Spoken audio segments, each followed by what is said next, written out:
Hello, welcome to Pause for a Proverb. I'm Pastor Jeremy Combs. Let's get right into it. We're finishing up a kind of a lengthier section of chapter 1, verses 10 through 19. So I want to back up just a little bit, read through that passage, and then today we're going to look at verses 17, 18, and 19. So we start in Proverbs chapter 1 and verse 10. We see the invitation of sinners.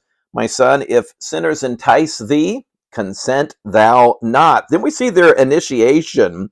If they say, come with us, let us lay wait for blood, let us lurk privily for the innocent without cause. This is the incitement of sinners. Let us swallow them up alive in the grave as those that go down into the pit. We see the investment of sinners. We shall find all precious substance. We shall fill our houses with spoil.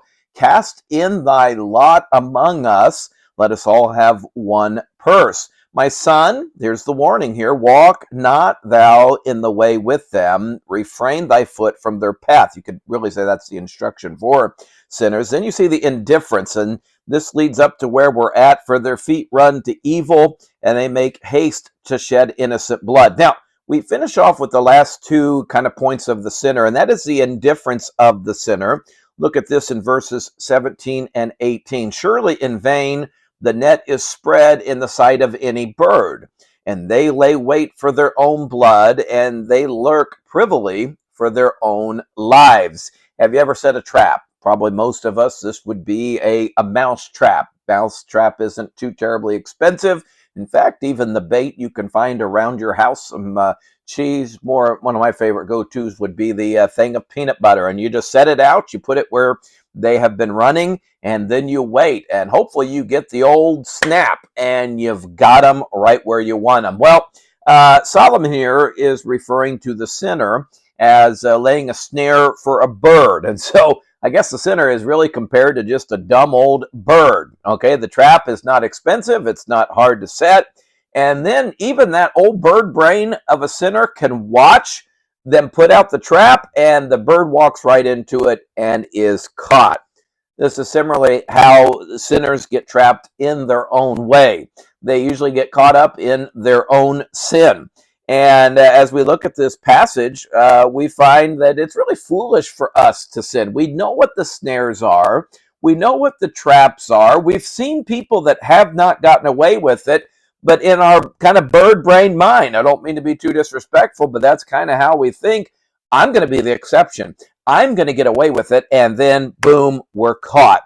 And then we see the influence. Why go to all this trouble? Why take the risk of being caught? It's because of the influence of sinners and evil. So are the ways, verse 19, of everyone that is greedy of gain, which taketh away the life of the owners thereof. Why do we sin? Well, if we want to sift it down to great simplicity, it was because we don't want to do what God says. And in essence, we want our own way. Solomon rings the bell here and says, hey, this is the way of the sinner. He is greedy of gain. That is, we want more. Now, covetousness, according to the New Testament, is idolatry. You say, how could covetousness be idolatry? Because you are setting something up as a god, something that will satisfy, something that will meet your needs. We think of money. We can think of maybe the biggest god of all would be ourself. We can live for many things in life, but we need to be warned that we're invited by the sinners to jump in, join with them, walk, and they promise everything that God promises. And yet theirs is a fake facade. God's is the true deal. Peace and joy, lasting blessings. And it all starts with, where are you going to walk? So today, as we finish up, if sinners entice thee, consent thou not. Keep your foot out of their way. Be careful how you're walking. Walk in the ways of God. And if a sinner invites you to join them, don't be indifferent.